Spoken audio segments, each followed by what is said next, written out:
नमस्कार। आज के इस वीडियो में हम ध्वज के बारे में बात करेंगे कि ध्वज का चलन कैसे शुरू हुआ, मतलब ध्वज बोलते किसको हैं, इसकी शुरुआत कैसे हुआ, इसका आगाज कैसे हुआ। उससे पहले ये जानते हैं कि ध्वज की परिभाषा क्या होती है, ध्वज बोलते किसको हैं।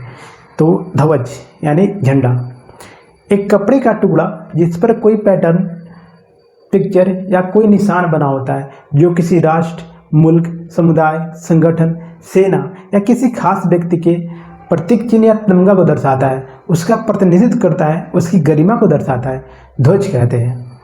किसी भी ध्वज का अपमान करना उस राष्ट्र के अपमान करने के बराबर होता है, उस मुल्क के अपमान करने के बराबर होता है तथा उस मुल्क के अवाम के अपमान करने के बराबर होता है। ध्वज का काफ़ी महत्व होता है। पर क्या आपने कभी सोचा कि ध्वज जो महज एक कपड़े का टुकड़ा है का विकास कैसे हुआ, शुरुआत कैसे हुआ, ये अस्तित्व में कहाँ से आया? क्या आपने कभी सोचा? तो चलिए आज के इस वीडियो में हम ध्वज के जन्म यानी महज एक कपड़े के टुकड़े से लेकर एक राष्ट्र के प्रतीक चिन्ह बनने के साथ साथ अपने राष्ट्र भारत यानी भारत के राष्ट्रीय ध्वज तिरंगे तक के बनने की कहानी के बारे में जानेंगे। शुरू करते हैं। अगर हम झंडे की ऑरिजिन यानी जन्म की बात करें तो आपको बता दें कि दुनिया का पहला झंडा किसी राष्ट्र, मुल्क या सेना का नहीं था, बल्कि वो बुरी आत्मा और प्रेत से बचने के लिए था। प्राचीन काल में लोग अपने घरों के ऊपर बांस में कपड़ा बांधते थे, जिस पर किसी खतरनाक जानवर का मुंह या उस गांव के ओझा जो भूत झाड़ते हैं द्वारा बताया गया कोई जादुई निशान। ऐसा विश्वास था कि बुरी आत्मा और प्रेत इसे देखकर डरकर भाग जाते हैं और वो उन्हें कोई नुकसान नहीं पहुंचाते। और ये सत्य है। सत्य ये नहीं है कि झंडे को देखकर बुरी आत्माएं भाग जाती थी। सत्य ये है कि झंडे का शुरुआत ऐसे ही हुआ। अगर हम इस बात को अभी यानी प्रेजेंट टाइम से जोड़कर देखते हैं तो आज से करीब 20 से 25 वर्ष पहले गांव में मिट्टी के घरों में मिट्टी के बने जानवर की आकृति की वस्तु बनाकर रखी जाती थी। ये कहीं ना कहीं उसी से संबंधित है। ये झंडे की शुरुआत की प्रामाणिकता को जाहिर करती है। ऐसा माना जाता है कि झंडे का शुरुआत भारतीय उपमहाद्वीप तथा चीन वाले क्षेत्र से हुआ। ईसा के 5वीं सदी पूर्व चीन में झंडे का आकार ड्रैगन जैसा था। जब झंडा लहराता तो ऐसा लगता जैसे ड्रैगन अपना जीभ लपलपाकर आगे बढ़ रहा, और चीनियों को विश्वास था कि दुश्मन इससे देखकर भाग जाएंगे। वहीं ईसा के 5वीं सदी पूर्व ही चीन में झोउ राजवंश ने अपने राष्ट्र का पहला झंडा बनाया था तथा 10वीं सदी आने तक विभिन्न राष्ट्रों और सेनापति के झंडे बन चुके थे।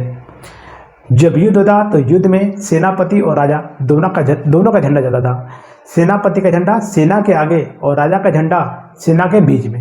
राजा के झंडे की बहुत ही हिफाजत की जाती थी। राजा के झंडे का गिरना मतलब उस राजा की हार, उस राज्य के प्रजा की पराजय। इस आधार पर हम कह सकते हैं कि हर राष्ट्र के झंडे के पीछे कोई ना कोई कहानी होती है या उस राष्ट्र के संदर्भ में कोई विशेष अर्थ। वैसी ही एक छोटी और रोचक कहानी ऑस्ट्रिया के राष्ट्रीय ध्वज के पीछे है। ऑस्ट्रिया के, जिसे मैं बताना चाहता हूँ, ऑस्ट्रिया के सफ़ेद पट्टी वाले लाल झंडे के पीछे कहानी ये है कि एक घनघोर युद्ध में ऑस्ट्रिया की सेना बुरी तरह पराजित हो गई। चंद सिपाही बचे थे। वे जान की बाजी लगाकर किसी तरह झंडे की हिफाजत कर रहे थे, पर आखिर में झंडा गिर जाता है। उसी समय एक खून से लथपथ सिपाही ने अपनी शर्ट खोलकर हवा में लहरा दी। खून से लथपथ होने के कारण शर्ट की कलर पूरी तरह लाल थी और जहां उसने पट्टी बांध रखी थी वह जगह सफ़ेद। आगे चलकर ऑस्ट्रिया के झंडे को यही रूप दे दिया गया। वहीं अगर हम रसिया के झंडे की बात करें तो रसिया के झंडे पर बने हंसिया और हथौड़ा वहाँ के किसानों और औद्योगिक मजदूरों को दर्शाते हैं। तो ऐसा हम कह सकते हैं कि हर राष्ट्र के ध्वज के पीछे कोई ना कोई कहानी होती है या उस राष्ट्र के संदर्भ में कोई ना कोई विशेष अर्थ। अब बात करते हैं अपने राष्ट्र भारत यानी भारत को अपने राष्ट्रीय ध्वज तिरंगे तक पहुँचने में कितने समय, कितने लोगों और कितनी परिस्थितियों से गुजरना पड़ा। तो सबसे पहले हम देखते हैं कि भारत 1857 यानी प्रथम स्वतंत्रता संग्राम से पूर्व भारत एक अखंड भारत होते हुए भी यहाँ पर विभिन्न राजवंशों का शासन था और हर राजवंश के अपने अलग अलग झंडे थे।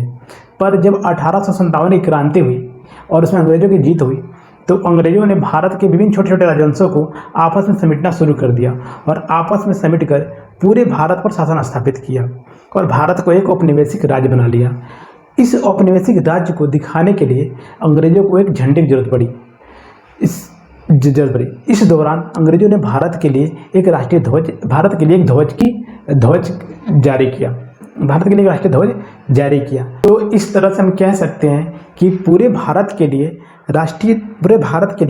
झंडे की शुरुआत 1857 यानी कि प्रथम स्वतंत्रता संग्राम के बाद शुरू हुआ। और इसके बाद हम भारत के राष्ट्रीय ध्वज तिरंगे यानी 1947 तक की कहानी को नेक्स्ट वीडियो में बताएंगे, नहीं तो वीडियो काफ़ी लंबा हो जाएगा और उसका लिंक हम डिस्क्रिप्शन में दे देंगे, आप देख सकते हैं।